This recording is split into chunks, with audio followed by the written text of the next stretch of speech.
सब दोस्तों को मेरी तरफ से सलाम। कैसे हैं आप लोग? उम्मीद करता हूं सब दोस्त खैरियत से होंगे। मैं आप सब दोस्तों को अपने चैनल थॉमस टेक्निकल में खुशामदीद कहता हूं। आज की इस वीडियो में हम इस यूनिटी के मल्टीमीटर को रिचार्जेबल बनाएंगे। इसमें मैंने ये 2 माह पहले बैटरी लगाई थी तो अभी डाउन हो गई। अभी दूसरी बैटरी लगाई है तो ये भी कुछ टाइम चलने के बाद देखें अभी ये बैटरी का यहाँ पे ऑप्शन आ गया है कि बैटरी इसकी लो हो गई है। तो अभी हम इसे ओपन करेंगे और इसके बाद इसमें लगाएंगे ये मोबाइल की बैटरी। अभी जल्दी से हम इसे ओपन कर लेते हैं। दोनों प्रॉप को हमने इसमें से अलग कर लेना है और इसके बाद इसका बैक कवर जो है इसको उतार लेना है। पेज इसके मैंने ऑलरेडी ओपन कर लिए थे। यहाँ पे 3 पेज लगे होते हैं तो आपने स्क्रू ड्राइवर की मदद से इसे ओपन कर लेना है। तो इस तरह से ये खुल जाएगा, देखें। उसके बाद हमने इसकी बैटरी निकालनी है। बैटरी इसके मल्टीमीटर से हमने इस तरह से अलग कर लेनी है। अभी इन दोनों चीज़ों को हमने साइड पे रख देना है और इसके बाद इसके कवर को इस तरह से पीछे की तरफ हम इसकी सारी फिटिंग बनाएंगे। तो इसके लिए हम यहाँ पे इस्तेमाल में ला रहे हैं TP4056। ये लिथियम बैटरी को और मोबाइल की बैटरी को अच्छे तरीके से चार्ज करेगा। इसके लिए हम लगा रहे हैं यहाँ पे मोबाइल की बैटरी। इसका बैकअप बहुत ही अच्छा होगा। यहाँ पे मैं एक बात बताना चाहता हूँ कि इससे पहले मैंने यहाँ पे 9 वोल्ट की रिचार्जेबल बैटरी बनाई थी। इसका बैकअप बहुत ही कम था क्योंकि इसमें बहुत ही छोटी बैटरी लगी थी। देखें, ये इस तरह से चार्ज होती थी और हमारे मल्टीमीटर को भी अच्छे तरीके से चलाती थी, लेकिन इसका बैकअप अच्छा नहीं था। तो मैंने सोचा कि इसी सेटअप को मैं यहाँ कवर के पीछे लगाऊंगा और यहाँ पे मोबाइल की बड़ी बैटरी का इस्तेमाल करूँगा। कनेक्शन करने से पहले यहाँ सर्किट के बारे में थोड़ा सा जान लेते हैं। ये हमारी बैटरी की नेगेटिव है और ये पॉजिटिव है। यहाँ पे हमारी बैटरी के पॉइंट लगेंगे और यहाँ पे ये देखें नेगेटिव आउट और पॉजिटिव आउट। यहाँ से हमारी आउटपुट निकलेगी। इस सर्किट का काम है कि जब बैटरी हमारी चार्ज हो जाएगी तो इसे फुल करके ये ट्रिप करवा देगा। जब बैटरी ओवर लो हो जाएगी तो उस सूरत में भी ये सर्किट उसे ट्रिप करवा देगा। तो इस तरह से बैटरी हमारी चार्जिंग पे ख़राब नहीं होगी और बहुत ज़्यादा डाउन होने से भी ख़राब नहीं होगी।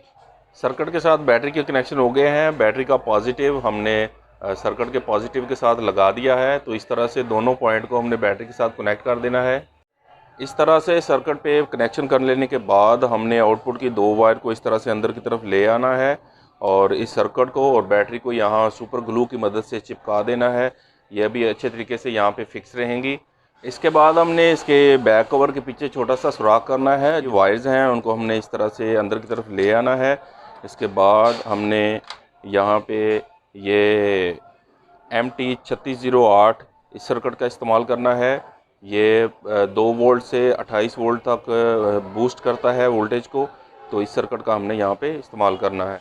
अभी जो 2 आउटपुट की 2 वायर यहाँ पे आ रही थी उसके साथ हमने ये MT3608 सर्किट लगा देना है और उसके आउटपुट पे हमने अभी मल्टीमीटर लगाया है। तो अभी वोल्टेज हमारे आ रहे हैं 4.99। तो ये वोल्ट कम है। हम इसे लेके जाएंगे 9 वोल्ट पे। तो जल्दी से इसे अप कर लेते हैं। यहाँ पे एक छोटी सी वेरिएबल लगी होती है तो यहाँ से हमने वोल्टेज को ज़्यादा कर लेना है। इस तरह से वोल्टेज बढ़ाते जाना है। इस तरह से वेरिएबल को घुमाते जाना है और जब 9 वोल्ट हमारे कंप्लीट हो जाएं तो वहाँ पे हमने जाके इसे स्टॉप कर देना है। देखें, इस तरह से जब 9 वोल्ट सेट हो जाएं तो मीटर की नेगेटिव और पॉजिटिव को हमने सर्किट की आउटपुट पे लगा देना है। तो अभी सेटअप हमारा सारा कंप्लीट हो गया है। तो जल्दी से इसे बंद करते हैं और इसके बाद इसे ऑन करके टेस्ट करते हैं।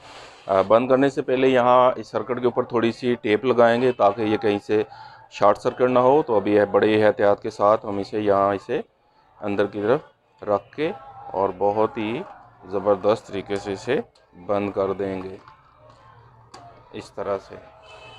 अभी एक दफ़ा इसे ऑन करते हैं। देखें मल्टीमीटर कितना अच्छी तरह से ऑन हो गया है। तो जल्दी से पेच लगाते हैं और इसके बाद बाकायदा से इसकी टेस्टिंग करते हैं। तो भी इस तरह से हमने इसे बंद कर देना है और इसके बाद हम इसके लगाएंगे ये पहले वाले यहाँ पे प्रॉप और इसके बाद मीटर को करते हैं ऑन। अभी बज़र पे इसे टेस्ट करेंगे।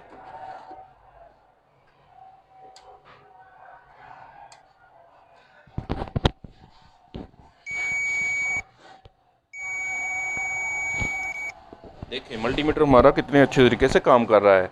तो अभी इस पे एक दफ़ा वोल्ट भी टेस्ट करते हैं। अभी हम इस पे बैटरी टेस्ट करेंगे। तो मीटर को हमने 20 की रेंज पे सेट कर देना है और इसके बाद नेगेटिव पे नेगेटिव और पॉजिटिव पे पॉजिटिव। देखें 3.7 वोल्ट हैं इस बैटरी में। अभी इसको टेस्ट करते हैं तो इसमें है 3.4 वोल्ट। इस तरह से ये मल्टीमीटर बहुत ही अच्छी तरीके से काम करेगा और इसका बैकअप भी बहुत अच्छा होगा। अब आपको बैटरी चेंज करने की ज़रूरत पेश नहीं आएगी। जब कभी इसकी बैटरी लो हो गई तो सिंपल आपको क्या करना है, मोबाइल के चार्जिंग को यहाँ पे इसके पीछे की तरफ लगा देना है। तो इस तरह से ये चार्ज होगा। देखें इसकी रेड लाइट कितने अच्छे तरीके से ऑन है और जब बैटरी फुल हो जाएगी तो उसके बाद यहाँ पे ब्लू लाइट है वो ऑन हो जाएगी। तो इस तरह से ये मल्टीमीटर हमारा लॉन्ग टाइम तक काम करता रहेगा। तो मुझे उम्मीद है कि आप सब दोस्तों को ये जुगाड़ अच्छा लगा होगा। ये वीडियो आपको पसंद आई होगी। वीडियो पसंद आई तो इसे लाइक करें, चैनल को सब्सक्राइब करें। अपना बहुत सारा ख्याल रखें। मिलते हैं नेक्स्ट वीडियो में, तब तक के लिए खुदा हाफिज़।